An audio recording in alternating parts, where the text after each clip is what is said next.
This election has long seemed like a foregone conclusion, but now who knows what may happen? Well, we'd like to run you through the 5 possible outcomes. If Theresa May romps home on a Tory landslide, winning over 100 seats, this would be a massive endorsement for her Brexit plans and leadership overall.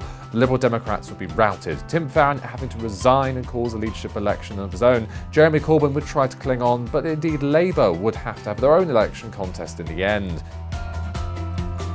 Theresa May manages to increase her majority, but not by too much. She's something to celebrate because, of course, after many years in government, the Conservatives will have an even bigger majority and will build on what they have in Parliament. But then the poll lead suggested she could have done so much more, so she'll have to trample hard on the whispers in the Tory ranks. Meanwhile, Jeremy Corbyn, he may be embarrassed, but he will cling on proudly because he could say that he really had ran Mrs May close. What if it all goes wrong? Theresa May's snap election gamble could well end in tears if she's returned with a smaller majority, because that would be very much a sign of public disapproval of her Brexit plans and her leadership. She would be forced to call a leadership election of her own to reassert her authority, which she may oversee as a caretaker Prime Minister, until the Tory party finds someone they can back with pride.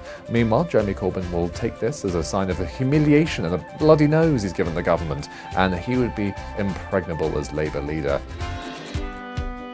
What about if there was no clear winner after the election? The situation of a hung parliament would cause panic in the markets. Theresa May would have her own leadership credentials irreparably damaged and would be forced to issue a deadline for how long she could stay in charge of the Tory party. Meanwhile, the other parties would be vying for place and jostling to form together some sort of administration, perhaps a coalition of chaos, as Theresa May had warned, that would put Jeremy Corbyn into Downing Street. Now, this in itself would make it all the more likely that the SNP would get a concession of having another independence referendum, for example. Now, what if Jeremy Corbyn defies all expectations, embarrasses the pollsters, the government, and even shocks many in his own party by romping home with a massive Labour majority?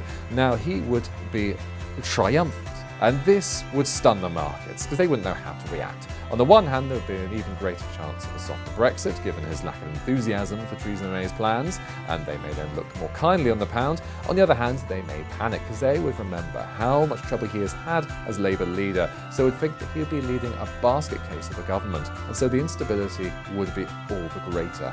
The reaction among the Tory party would be even more dramatic, with Theresa May having to resign almost as soon as the election result was known. Now, who would vie to succeed Theresa May? Boris Johnson would finally have a tilt at the top job. He may well face opposition from Philip Hammond as Chancellor and the continuity candidate for Mayism. Amber Rudd would certainly be tempted to get stuck in, given her work representing Theresa May during the campaign. The result would have been caused by a huge surprise turnout among young voters. This youthquake would shock the Westminster establishment to its core, and its tremors would be felt for many years to come.